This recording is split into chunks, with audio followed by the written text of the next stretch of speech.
Les damos la bienvenida a todos los moderadores que son quienes nos están apoyando en todo este proceso de construcción de nuestro Congreso Internacional de Derecho Privado en su tercera edición y, cómo no, por supuesto, a todas las personas que hoy asisten a nuestro precongreso.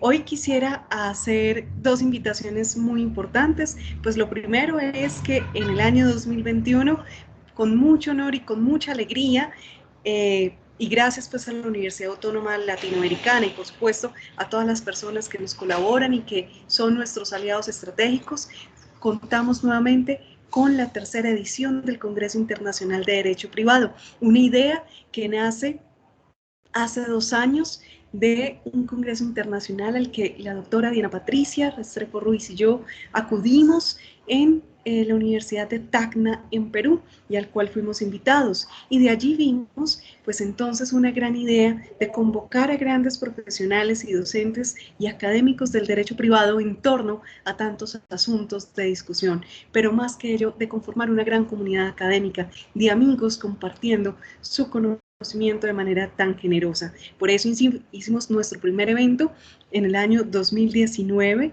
que lo pudimos hacer de manera presencial y de lo cual tenemos grandes recuerdos.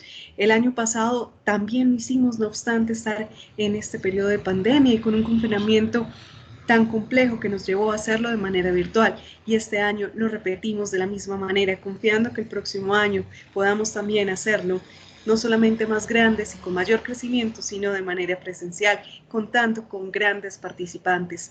Hoy entonces los estamos invitando a que puedan participar al Congreso. Luego les compartiremos los ponentes y los temas a tratar y se animen a participar en él. Sean como asistentes o más adelante si quisieran hacerlo como ponentes. Les agradecemos muchísimo a todos ustedes y hoy especialmente al profesor Gustavo Beltrán Valencia.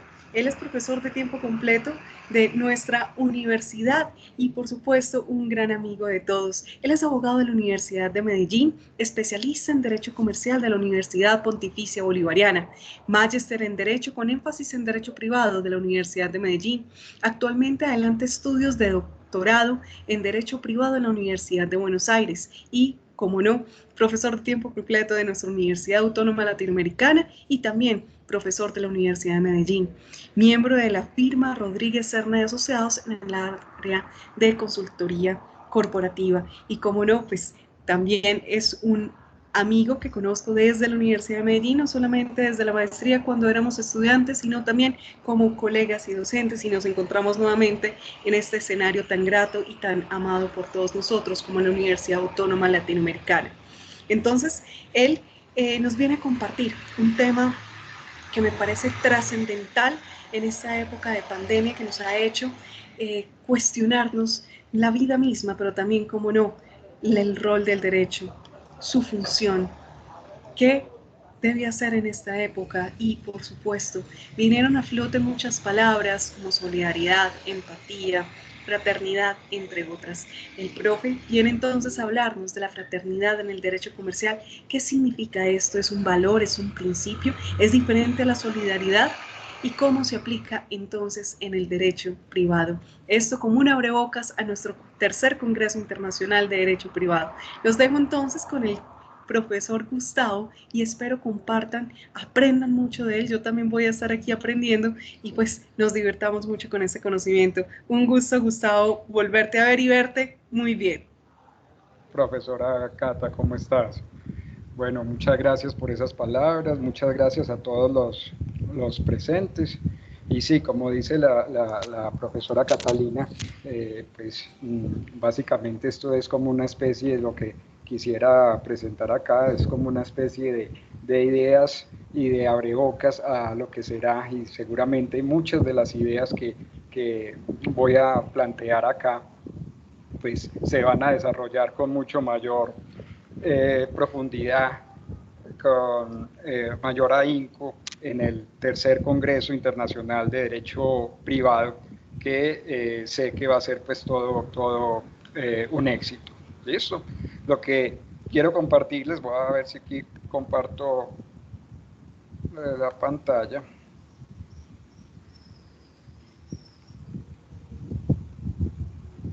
Ahí estoy compartiendo.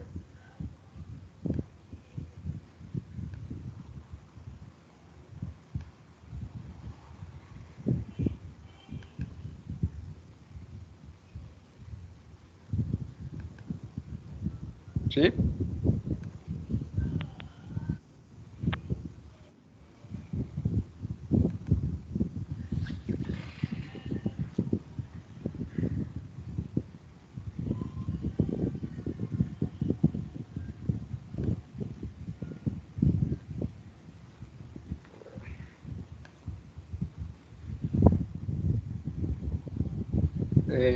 ¿Logran ver la presentación? Sí, profe. Listo, perfecto. Gracias. Entonces, sí, básicamente esto de la fraternidad en el derecho comercial. ¿Y por qué esto? Digamos que a lo que voy con la fraternidad es que se puede repensar, se pueden repensar muchas instituciones del derecho comercial a la luz de esta visión fraterna. Es decir, hay que pensar que nosotros estamos en una relación de horizontalidad, digamos, tenemos que tener, somos hermanos, ¿sí? La fraternidad viene de hermandad, somos hermanos, pertenecemos al género humano y como tal tenemos que tener una responsabilidad para con el otro, una corresponsabilidad para con el otro, una solidaridad en la búsqueda de qué, digamos, de un orden económico mucho más justo, mucho más igualitario, mucho más tolerante, mucho más democrático. Entonces, básicamente, aquí es donde trato de unir esta corresponsabilidad, esta fraternidad con diferentes instituciones del derecho mercantil. Ustedes, digamos, muchos saben que el derecho comercial pues se ocupa de distintos aspectos, el derecho societario, propiedad industrial, bienes comerciales, títulos valores, contratación mercantil, y qué bueno sería en estos tiempos que corren poder analizar todas estas y rediseñar estas instituciones bajo esta óptica fraterna. Ahora, ¿cuáles serían las razones por las cuales se debe pensar en esto? ¿Sí? Digamos, estamos viviendo un capitalismo extremo, realmente donde la inequidad socioeconómica, el consumo desmedido que afecta el medio ambiente, el egoísmo a ultranza y pasar por encima de los demás solo para llegar al ascenso en la jerarquía social, pues nos da esa voz de alarma de este pari acá, ¿sí? Y busquemos soluciones, nosotros por lo menos desde el derecho, ¿sí? Y básicamente la situación de inequidad es flagrante. Aquí traigo un comentario del profesor Tomás Piketty, el economista francés, que manifiesta en su último libro, en ese libro espectacular, creo que son como 1500 páginas, es un libro hermoso, Capital e Ideología del año 2019, donde manifiesta que, en resumen, la fortísima concentración de la propiedad privada, sumada a una gran opacidad financiera, es una de las principales características del régimen desigualitario neoproprietarista mundial a comienzos de este siglo, del siglo XXI, que la mejora de la distribución de la riqueza experimentada durante el siglo XX haya permitido el surgimiento de una clase media patrimonial, no significa que la propiedad privada haya dejado en algún momento de estar repartida muy desigualmente. Es decir, así haya habido el surgimiento de una clase media o cierta riqueza, es claro que la desigualdad actual es imperante, ¿sí? Y el tema, por ejemplo, del consumo desmedido y la afectación ecológica, pues claramente nos la presenta aquí el profesor, el activista norteamericano Noam Chomsky, cuando menciona que hace ya bastante tiempo que la capacidad de los seres humanos para destruirse unos a otros a escala masiva está fuera de duda y alcanzó su execrable cumbre en el siglo pasado. Vistas en un marco más amplio, las cosas no pintan mejor, ya que cada mes superamos un nuevo récord de temperatura, unas sequías tremendas amenazan la supervivencia de cientos de millones de personas. Su último libro, Cooperación, Extinción, del año pasado, pues él plantea esto y lo estamos viendo claramente con esas temperaturas absurdas en el norte digamos, en Estados Unidos, en Canadá, donde hasta hace unos días habían temperaturas de más de 40, 45 grados, lo están viviendo en Europa, Bélgica, particularmente Alemania, donde si ustedes han dado cuenta las noticias muestran cómo están viviendo inundaciones horripilantes, ¿sí? Salvajes. Entonces básicamente estamos viviendo un mundo inequitativo, con falta de justicia, inequitativo económicamente hablando y destructor, ¿sí? De nuestro medio ambiente. Entonces esas, digamos que no son pocas, serían las razones torales fundamentales por las cuales pues hay que buscar alternativas. Y una de esas posibilidades que uno puede presentar es precisamente rediseñar el sistema jurídico, en este caso mercantil, a la luz de esa fraternidad, de esa corresponsabilidad. ¿Listo?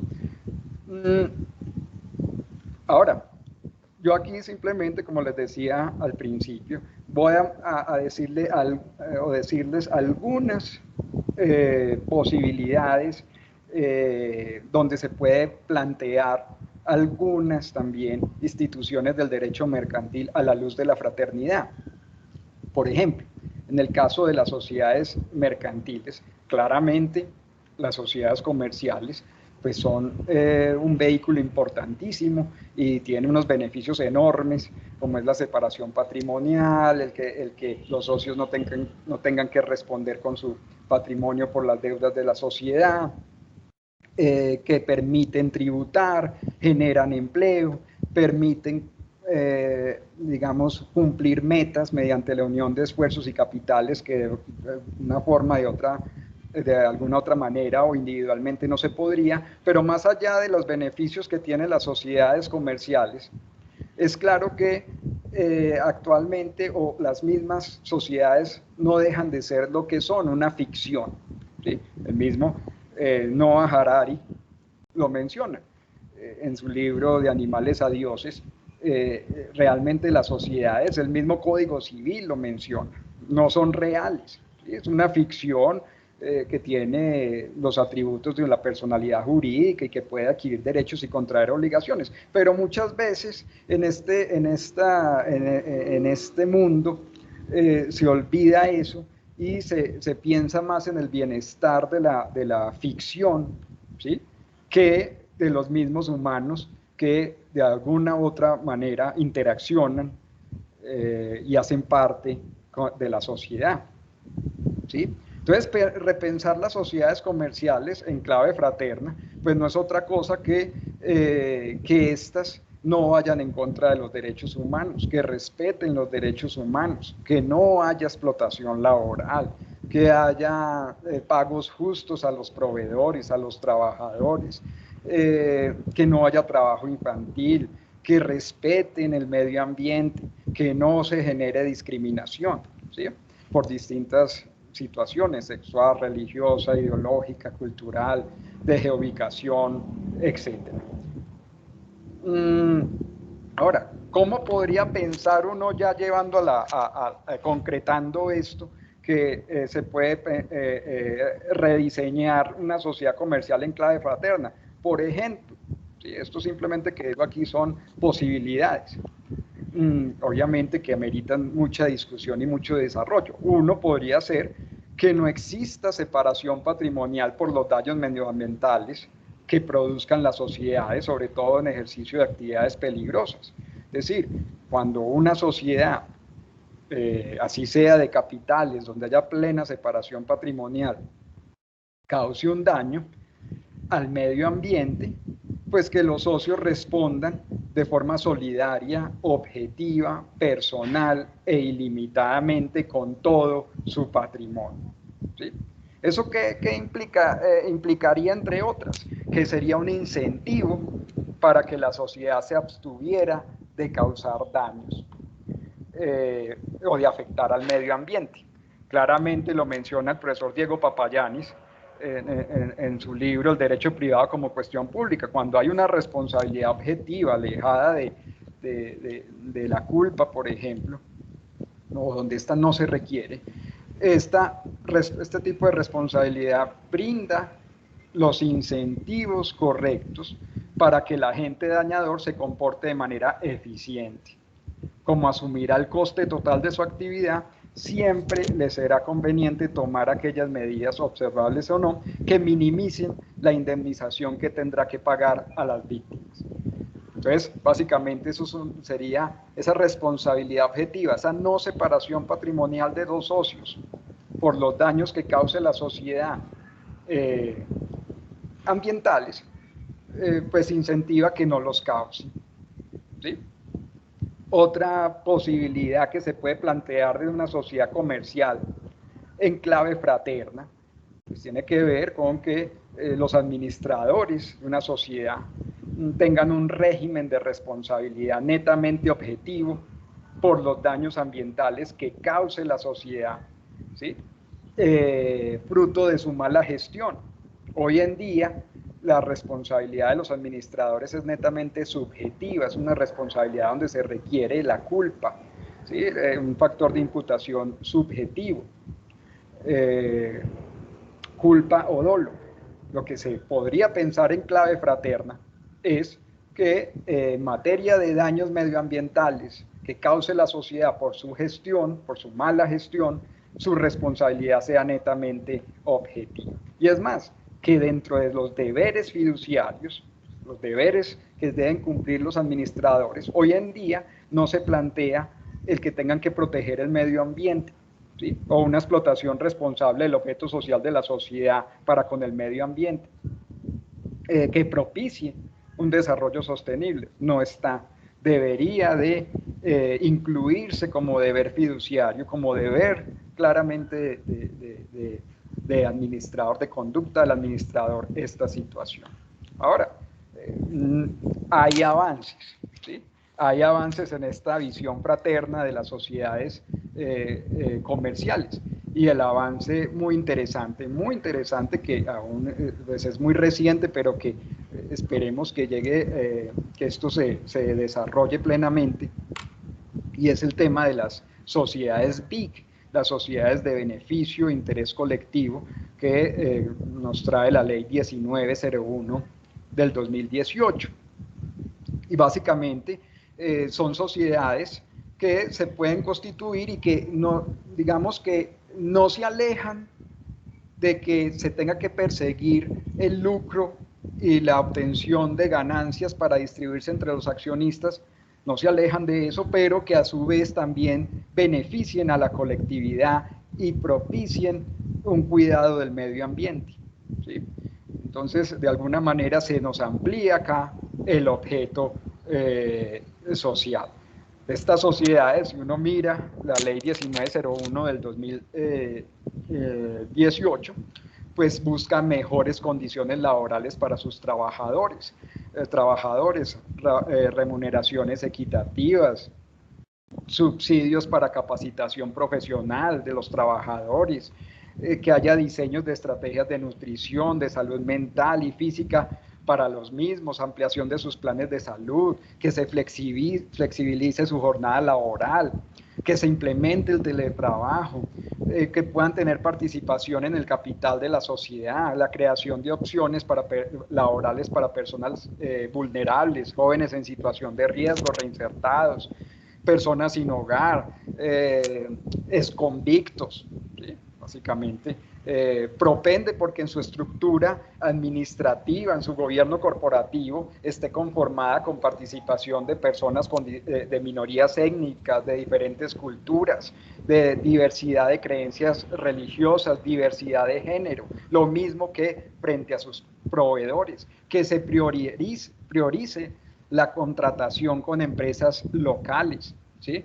De mujeres, de minorías, que los proveedores cumplan parámetros de protección al medio ambiente y de comercio justo, tomar medidas para la protección del medio ambiente. O sea, dentro de estas sociedades es muy importante el tema medioambiental, y entre otras está la supervisión de los gases invernaderos generados con su actividad empresarial, la realización anual de auditorías ambientales para el uso eficiente de agua, energía y desechos, capacitación en manejo medioambiental a sus trabajadores, el uso de energías renovables, el uso de sistemas de iluminación energéticamente eficientes e incentivos a los trabajadores que utilicen medios de transporte amigables con el medio ambiente. Obviamente, estas BIC, el régimen de responsabilidad de quienes las gestionan, su objeto social, de quienes la administran, pues se torna mucho más severo.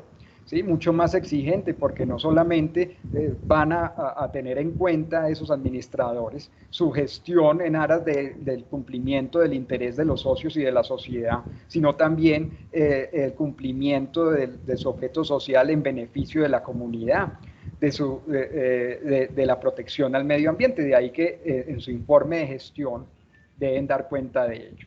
Y ahí, como pueden ver en la presentación, coloco un ejemplo de un motor de búsqueda alemán, básicamente es el que yo ya estoy utilizando, que es Ecosia, y que pues permite, casi que uno pudiese mutatis mutandi pensar que es una BIC alemana, ¿sí? Y que es un motor que permite que cada vez que usted busque algo se siembre un árbol. Entonces vean cómo hay no solamente beneficio para los accionistas como tal, sino para el medio ambiente y la comunidad, ¿sí? Ecosia se llama básicamente todo este tema de una BIC es una especie de mezcla entre el cooperativismo y el ánimo de lucro societario. Se hace como esa mezcla y se logra pues ese beneficio a la comunidad. Ahora, vean que el tema de los proveedores, de la relación con los proveedores que tenga la sociedad, se torna sumamente importante en un derecho societario en clave fraterna, ¿sí?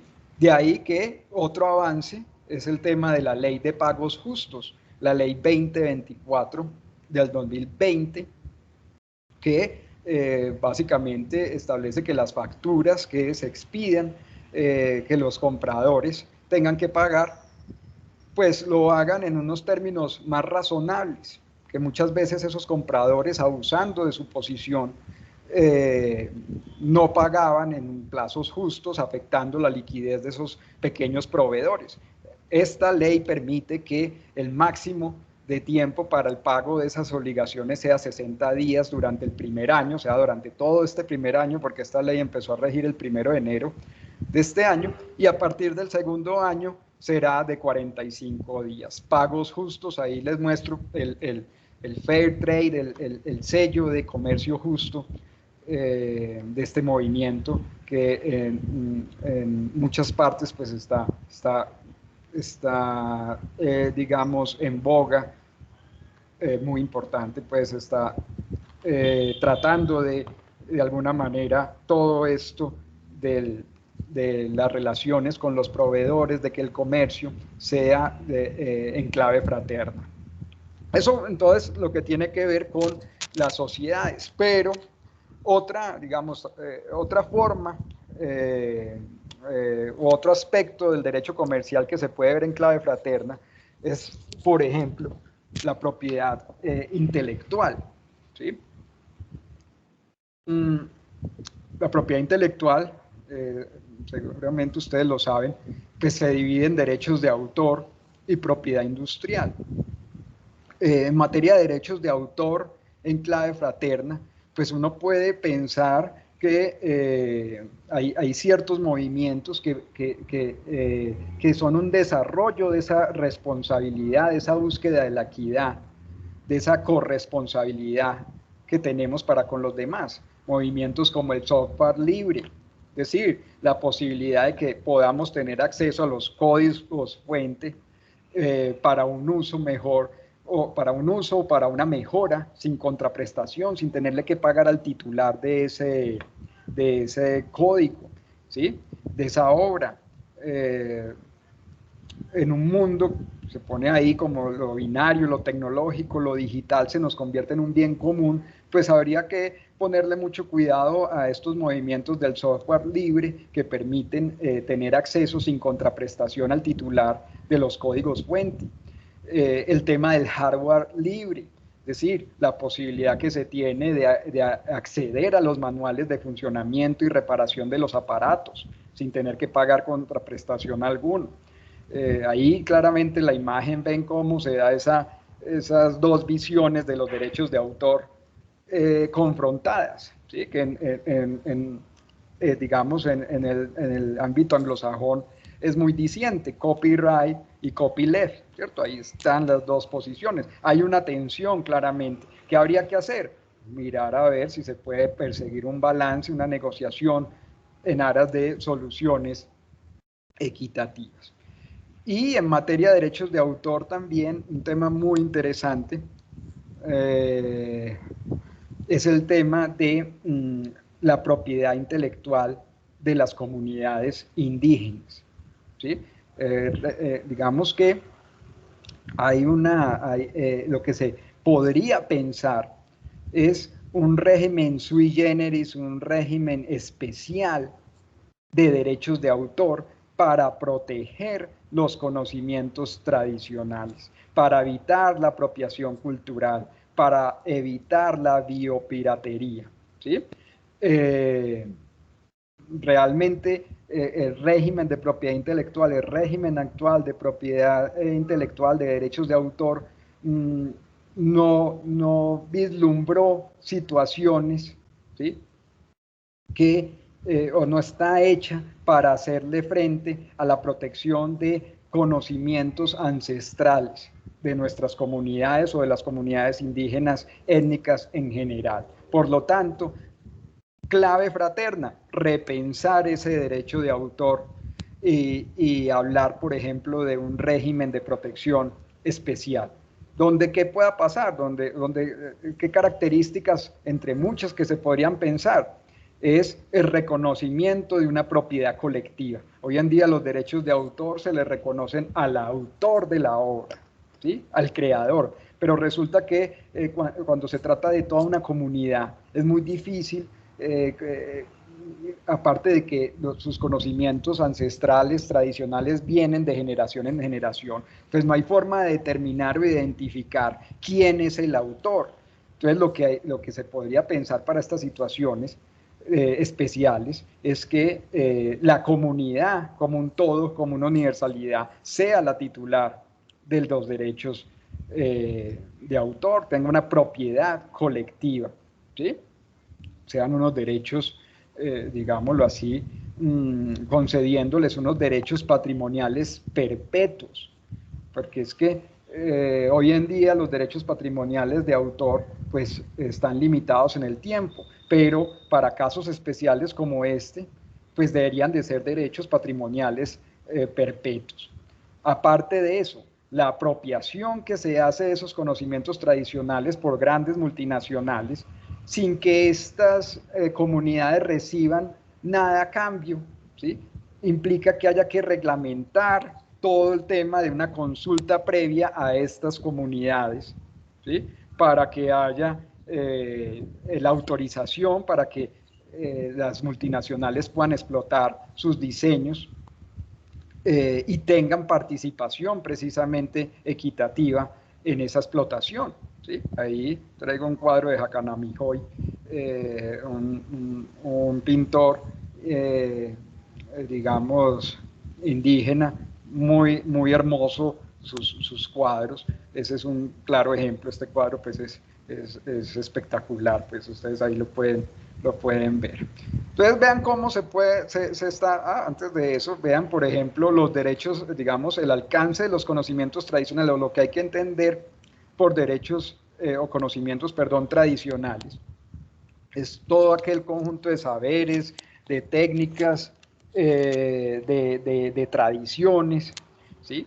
Y costumbres que son resultado de una tradición, producto de un mar de conocimientos, rutinas, formas, representaciones de identidad de una población en particular que ha transitado de generación en generación. Las raíces, ahí lo vemos en esta imagen. Entonces, muchas veces lo que ocurre es una apropiación cultural donde realmente no hay una reglamentación clara frente al permiso que se solicitó o frente a la participación en las ganancias de estas comunidades, ¿sí? Casos que Calvin Klein, Carolina Herrera, diseñadores como Silvia Cherasi hicieron modificaciones a las tejedurías Wayuu, Nike, Zara, Louis Vuitton, Mango, denunciadas por utilizar diseños indígenas en sus productos. New Balance, vemos acá apropiándose de un diseño indígena. Oysho, la marca de ropa española. Vean cómo hace, digamos, de izquierda, a la izquierda está la bolsa original elaborada por una artesana mexicana y la vendida en el sitio web de la tienda de Oysho y vendida por la empresa Marni. ¿Sí? Esto pues viene del País, del 4 de julio, es decir, de este mes. ¿Sí? Donde sale El País de España, el diario, donde habla de esta situación. Ahora, eso frente a lo que son derechos de autor, pero la propiedad intelectual también aglutina lo que es la propiedad industrial. Entonces, también se puede pensar en propiedad industrial en clave fraterna. ¿Cómo? Mediante mecanismos que ayuden a los pequeños productores agropecuarios, a las empresas familiares, a los artesanos, a quienes producen productos orgánicos, a la cultura local. Cuando uno mira la propiedad industrial ve que dentro de ella están los signos distintivos, de ahí encontramos, por ejemplo, las marcas, los nombres comerciales, pero también hay otros, y uno muy interesante, por ejemplo, son las denominaciones de origen.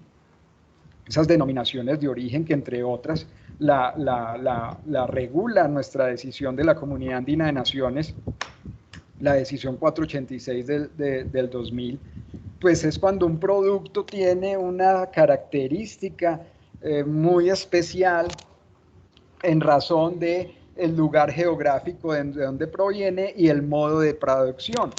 Entonces,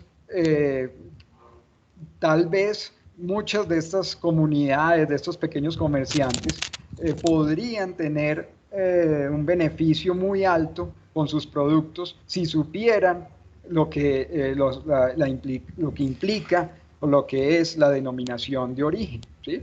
Chavarro dice que las denominaciones de origen, además de dar beneficios a los productores en términos de competitividad y protección, también se constituyen en garantía de calidad y seguridad para los consumidores frente al producto. Uno de los propósitos principales de las denominaciones de origen es garantizarle al comprador que lo que está comprando es en verdad un producto de calidad. Entonces, repensar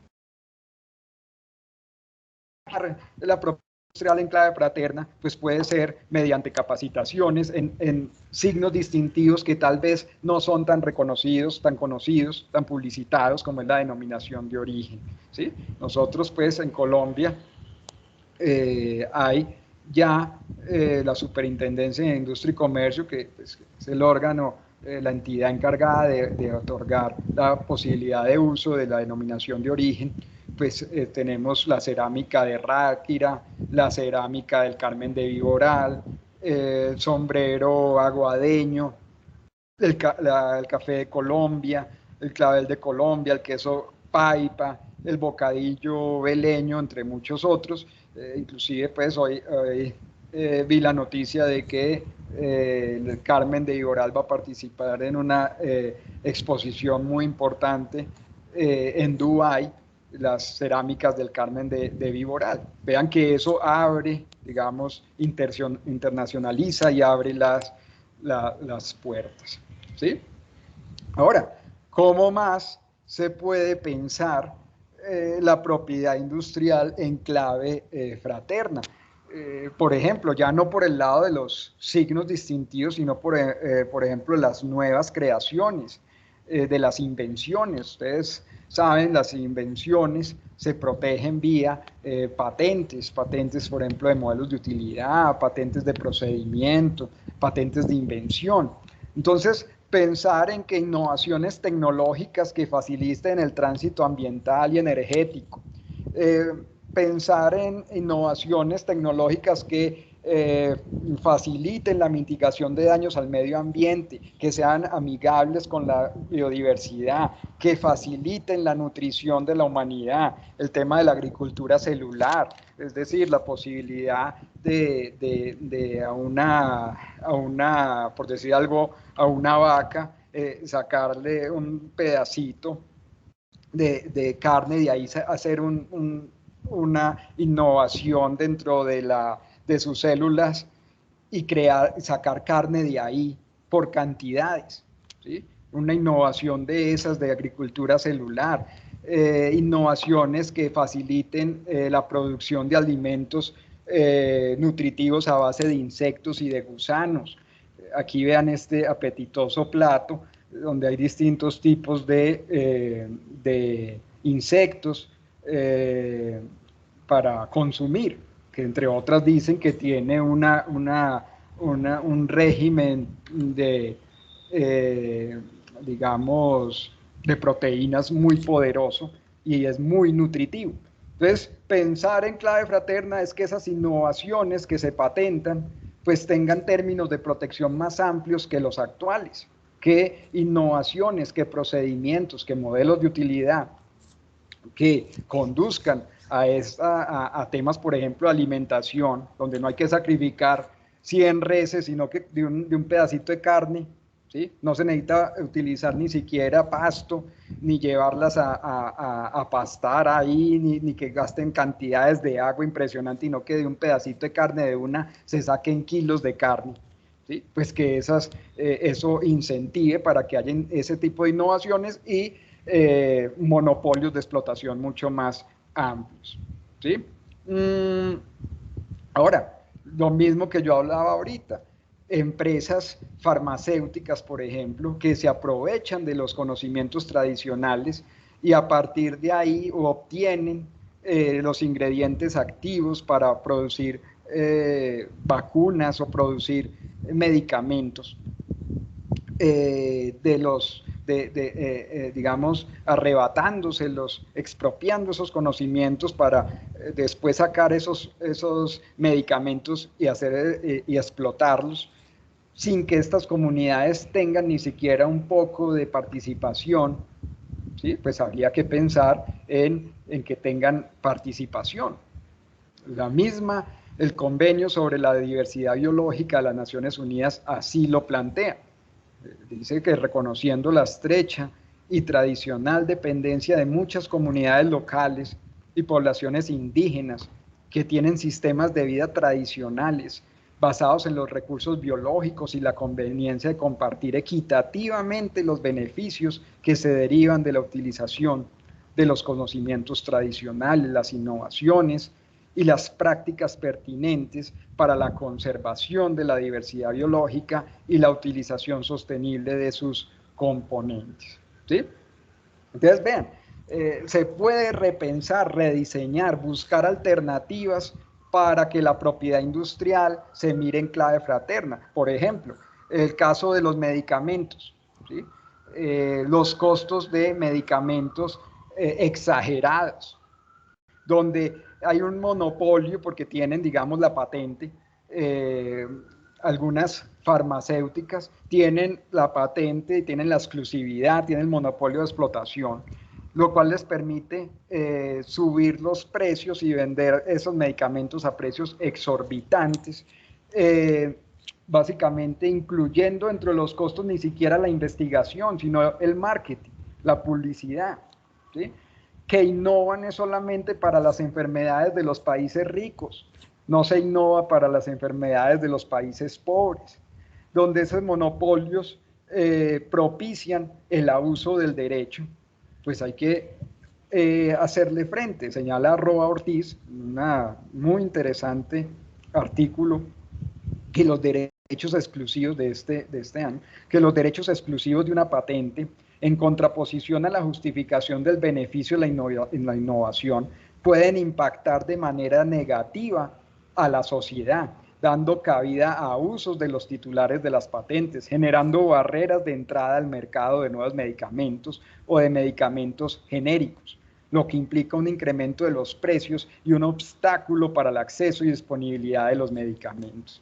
Entonces, básicamente, ¿qué alternativas frente a esto? ¿Sí? Que lo señala ROA.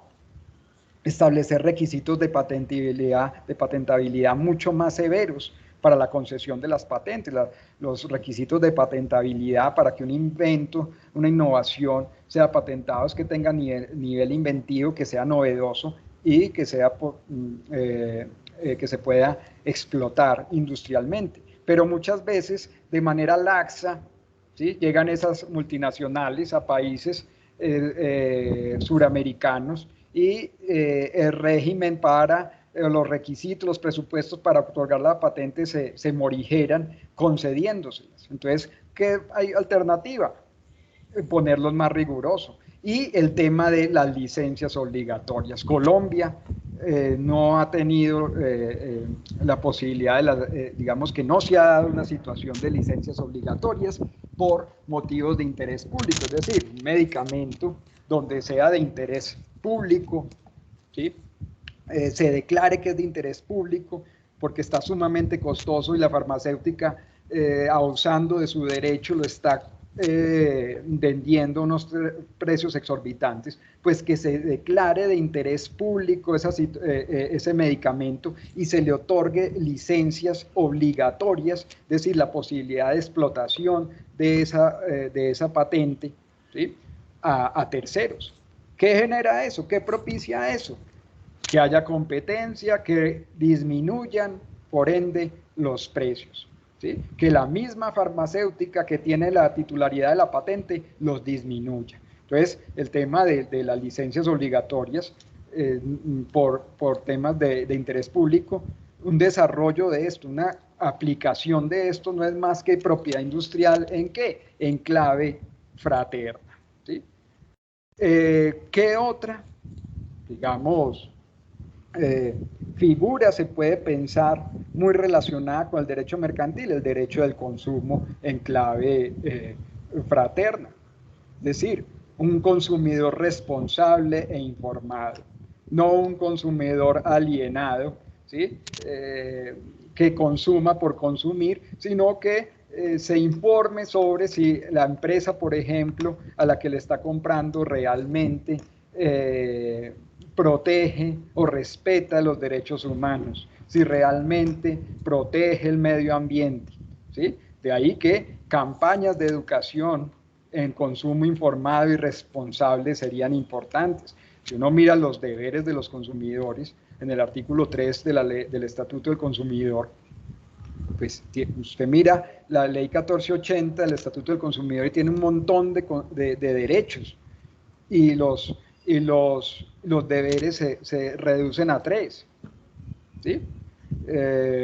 Básicamente hay que ampliar esta gama de deberes para que sea un consumidor, o por lo menos que se genere conciencia, ¿sí? Stucci, el profesor Pierino Stucci, peruano, manifiesta algo muy interesante. Dice que la soberanía del consumidor, desde las consideraciones de un consumo responsable, permite que el marco de un proceso competitivo, ¿sí? El ciudadano oriente la producción de bienes y servicios, teniendo en cuenta que el consumo genera un condicionamiento subyacente y determinante sobre la producción.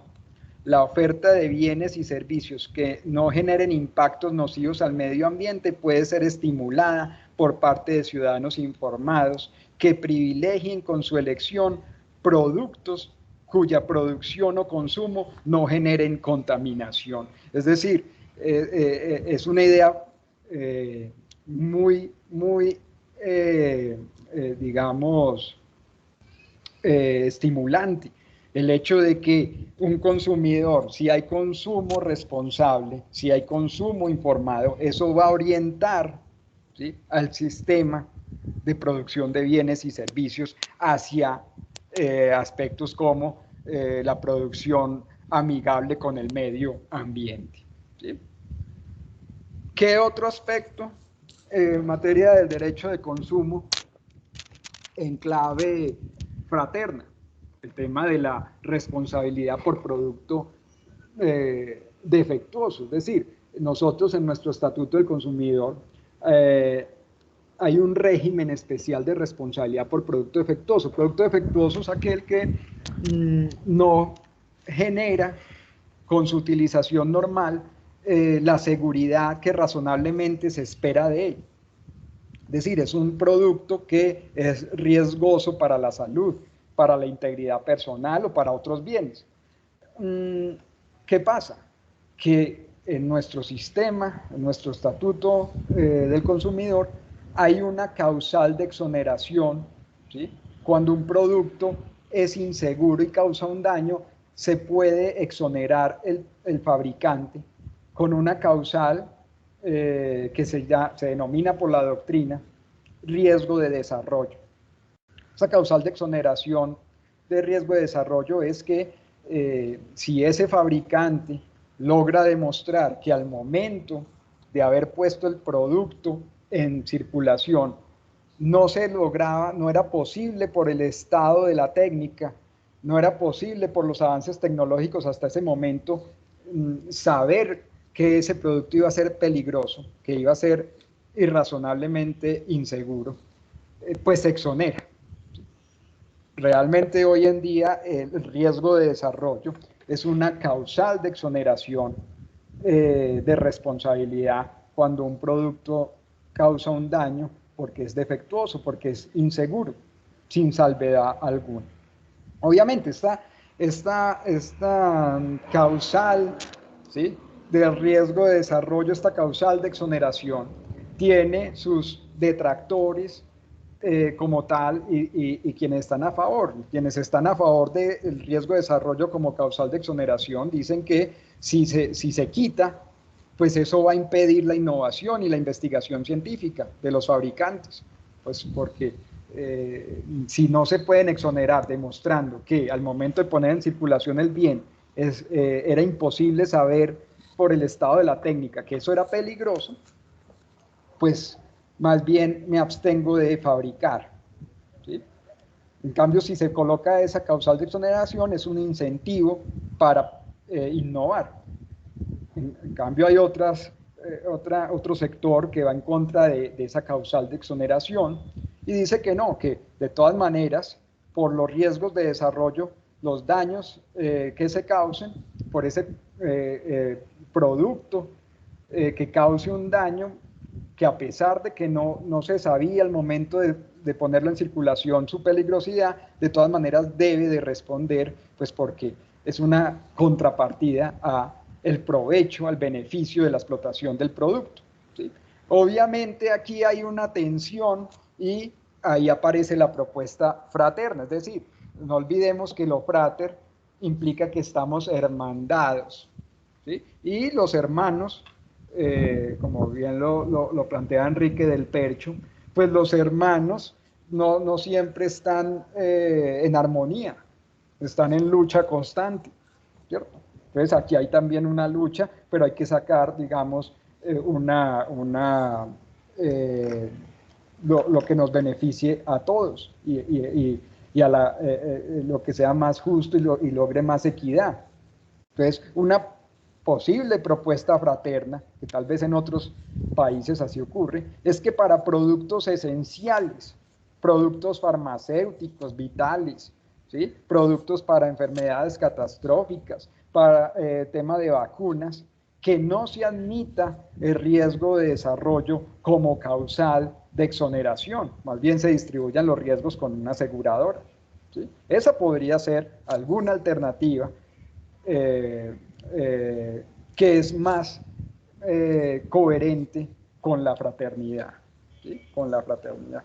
Ahora, yo traigo acá, a propósito, una preocupación que que me da un escozor, la ley 2064 del 2020, ¿sí? Para el tema de la responsabilidad, no solamente del Estado, sino de las farmacéuticas con ocasión de las vacunas contra el COVID, ¿sí? A propósito, pues, de la situación que estamos viviendo y que ya muchos de nosotros estamos vacunados. Y es que se crea esa ley 2064, crea un consejo encargado de determinar el nexo de causalidad entre el daño y la aplicación de la vacuna contra el COVID. Dictamen que se nos convierte en un requisito de procedibilidad para poder demandar al Estado por una secuela o por un efecto adverso de la vacuna del COVID. Pero eso no es lo más grave, digamos. Lo más grave es que se establece un régimen subjetivo de culpa probada para los fabricantes de la vacuna contra el COVID. Es decir, si yo, que me apliqué una vacuna, después me aparece un efecto adverso, la demanda contra el fabricante, tengo que probar la culpa, ¿sí? Tengo que probar la culpa, lo cual, entre otras, es bastante complicado. La culpa en la fabricación de la vacuna contra el COVID, suspendiendo cualquier otro régimen de responsabilidad, es decir, ese régimen subjetivo por los efectos adversos de la vacuna del COVID-19, si yo a demandar al fabricante, ¿sí?, no puedo acudir a ningún otro régimen de responsabilidad que sea mucho más amigable con la víctima. ¿Como cuál? Como el sistema de responsabilidad por producto defectuoso contemplado en el Estatuto del Consumidor. O sea, yo como consumidor de esa vacuna, donde de pronto si tengo un efecto adverso, podría apoyarme en un régimen de responsabilidad por producto defectuoso, que es un régimen objetivo, donde yo no tengo que probar culpa, ¿sí? Pues en virtud más bien de esta ley 2064, pues se suspende y tengo que probar la culpa del fabricante. Es una situación muy grave, aunque igual el régimen de responsabilidad por producto defectuoso tampoco es que sea la panacea. De hecho, hay muchas críticas a que usted como consumidor, a pesar de que la responsabilidad sea objetiva, tenga que probar que el producto era defectuoso y el nexo de causalidad. ¿Listo? Entonces, digamos que vean cómo a lo que voy es que esa visión de corresponsabilidad que tenemos para con nuestros congéneres, esa fraternidad, esa tolerancia, esa búsqueda de un equilibrio social, de una justicia socioeconómica, nos permite a nosotros mirar diferentes figuras pertenecientes al ámbito mercantil bajo la óptica de la fraternidad. Otro ejemplo, en materia de otra posibilidad que se puede plantear, en materia de la simetría en relaciones comerciales. Es decir, si uno se va al Código de Comercio, a la regulación mercantil, y esto pues viene del tema francés, de la misma revolución, pues que hay una paridad entre los comerciantes en su relación, o sea que los comerciantes están en igualdad de condiciones, en paridad de circunstancias, cuando la realidad es otra. La realidad es que pueden haber relaciones netamente comerciales donde una de las partes sea completamente débil, una de las partes esté inerme ante su otro comerciante. Entonces, ¿por qué no pensar en un régimen especial aplicable a esas relaciones comerciales desequilibradas? Sería viable, ¿sí? Un pequeño productor de productos orgánicos que realiza un contrato de suministro a una gran cadena de supermercados. Claro, si usted se va por el régimen mercantil, los toma como si estuviesen en igualdad de circunstancias, en un equilibrio, pero la realidad es otra. La realidad es que ese pequeño productor de productos orgánicos, ese artesano, pues está en una situación de completo desequilibrio frente a esa gran cadena de supermercados. ¿Qué se podría pensar? Un régimen especial para esas situaciones desequilibradas. Pero mientras eso ocurre, ¿qué se puede pensar? Pues que el régimen o el Estatuto de Protección al Consumidor se aplique de forma extensiva, ¿sí?, a esa relación comercial desequilibrada, ¿sí? En temas como, ahí yo coloco algunos ejemplos, en temas, por ejemplo, de información, en temas de garantías, en temas de protección contractual, en temas de responsabilidad por producto defectuoso. Es decir, hay una gran cantidad, un abanico de posibilidades donde se puede aplicar extensivamente el régimen del Estatuto del Consumidor a las relaciones netamente comerciales, pero que tienen o que gozan de esa característica de que hay un desequilibrio, ¿sí? Pues eso también muy interesante. También en materia de contratación mercantil en clave fraterna, y ahí traigo la imagen ya de esto, digamos, con ocasión de lo que pasó con el COVID-19, con el tema de la peste que estamos viviendo, y es que vean que se presentaron muchas situaciones donde los comerciantes en sus relaciones comerciales no pudieron honrar sus obligaciones, no pudieron cumplir con sus obligaciones, pero los abogados entonces empezaron a pensar, y los doctrinantes, sobre todo los abogados, empezaron a mirar qué alternativas hay, por ejemplo, para el arrendatario que no puede pagar, el arrendatario del local que no lo puede pagar con ocasión de la pandemia que tiene esa situación. Entonces se iban unos que esto era fuerza mayor, otros empezaron a hablar de la teoría de la imprevisión, que cuando circunstancias extraordinarias posteriores a la celebración de un contrato hagan sumamente onerosa la prestación para una de las partes que se revise el contrato, etc. Pero la realidad es que la rigidez de esos presupuestos para que opere la fuerza mayor, entre otras solamente aplica para obligaciones de cuerpo cierto, o el tema de la teoría de la imprevisión que aplica es cuando el desequilibrio recae sobre las prestaciones, no sobre la capacidad de pago. Es decir, en una situación del arrendatario del local que ya no puede pagar lo mismo que pagaba antes, no podría aplicar la teoría de la imprevisión. Tiene que aplicar, y no cabría la teoría de la imprevisión, porque el desequilibrio ocurre no porque la prestación se volvió más onerosa, el desequilibrio ocurrió fue porque se afectó su capacidad de pago por la pandemia, ¿cierto? Entonces, básicamente, ¿cómo pensar esto en clave fraterna?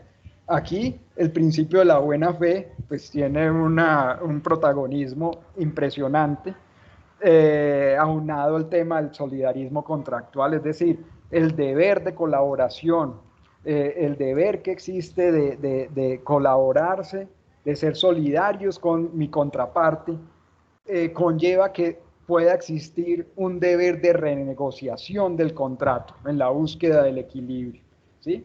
Otras teorías anglosajonas como la teoría relacional del contrato, que la desarrolla de una forma muy interesante en un escrito la profesora Mariana Fondiño, creo que se llama así. La profesora habla de cómo en el derecho anglosajón viene una teoría que es la relacional del contrato, es decir, mirar el contrato en contexto, ¿sí? Más allá de los términos escritos que hay en un contrato, ir a lo que lo rodea, las circunstancias que están pasando en un determinado momento, para permitir, si este se vuelve, digamos, perjudicial oneroso para alguna de las partes para permitir su adaptación. De ahí también podría ocurrir un deber de renegociación. También se podría hablar de un deber de renegociación. Entonces, vean que a veces teorías tradicionales como la fuerza mayor, la teoría de la imprevisión, de la que tanto se ha hablado como posibilidades para hacerle frente a situaciones de incumplimientos con ocasión de la pandemia, a veces no responden eficazmente a lo que a estas situaciones tan especialísimas que estamos viviendo, y que más bien tenemos que pensar es en clave fraterna con teorías como la buena fe, o la teoría relacional o contextual del contrato. Acceso a la justicia. Esto también es un tema de fraternidad, ¿sí? Estamos en mora, pensaría yo, de la creación de una jurisdicción mercantil. Si bien la Superintendencia de Sociedades tiene funciones jurisdiccionales para, digamos, conocer de algunos asuntos, no deja de ser un ente perteneciente a la rama ejecutiva, un ente administrativo, y no conoce de todo, ¿sí? Hay asuntos mercantiles de los cuales no conoce las superintendencias. Debería de existir una jurisdicción con jueces y que pertenezca efectivamente a la rama judicial, que conozcan de temas mercantiles. Temas como acciones por prácticas restrictivas judiciales, por prácticas restrictivas a la libre competencia, contratos de franquicia, concesión, joint venture, ¿sí? Donde se puede acceder a ella, y no muchos comerciantes pequeños no tienen acceso, no podrían tener acceso por falta de recursos, y aparte porque se habla de la justicia arbitral, pero es una justicia costosa. Entonces, básicamente, las conclusiones a las que uno puede llegar en este pequeño, digamos, abrebocas para el Congreso, para el tercer Congreso Internacional de Derecho Privado, pues es que las instituciones mercantiles se pueden repensar bajo la óptica de la fraternidad, ¿sí?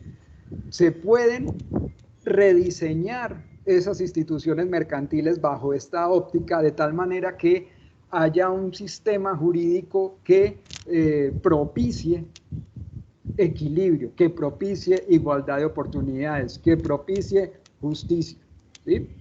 Esto es otra forma de lucha, digámoslo así, para la protección y defensa del medio ambiente. Y claramente todo lo que acabo de decir, que no es de mi autoría, claramente, como les mostré, de muchas personas que piensan estas situaciones, todo está por desarrollarse, todo esto es un tema de discusión, ¿sí? Pero donde lo más importante en últimas es un cambio, una conciencia social, una conciencia un poco abandonando el individualismo y yéndonos más bien hacia, como decía la profesora ahora en la presentación Catalina, hacia la compasión y la solidaridad con nuestros semejantes. Muchas gracias a ustedes, y aquí está pues para que seguramente muchos de esos temas y otros se van a plantear en el tercer Congreso Internacional de Derecho Privado. Muchísimas gracias, profe Gustavo. Estuve pendiente de cada una de sus palabras, aprendí muchísimo, y aunque mi área de desempeño directo pues no es el derecho comercial, siempre ha sido también una de las pasiones por ser parte del derecho privado, y de verdad que lo pone uno a reflexionar. Cómo pensar en clave, no solamente el derecho privado o el derecho comercial, sino el derecho en general. De verdad que muchísimo aprendizaje, y nos dio un abrebocas perfecto a lo que vamos a ver en este Congreso Internacional. Los invitamos entonces a todos a que se inscriban al Congreso Internacional de Derecho Privado, nuestra tercera versión, y aprendamos mucho más de todos estos grandes ponentes que nos van a compartir de manera tan generosa su conocimiento. Una feliz noche a todos ustedes, y nos vemos, por supuesto, en agosto. Muchas gracias, profe Gustavo. Que tengas una feliz noche y descanses. Muchas gracias, profesora Catalina, y muchas gracias a todos ustedes. Feliz noche.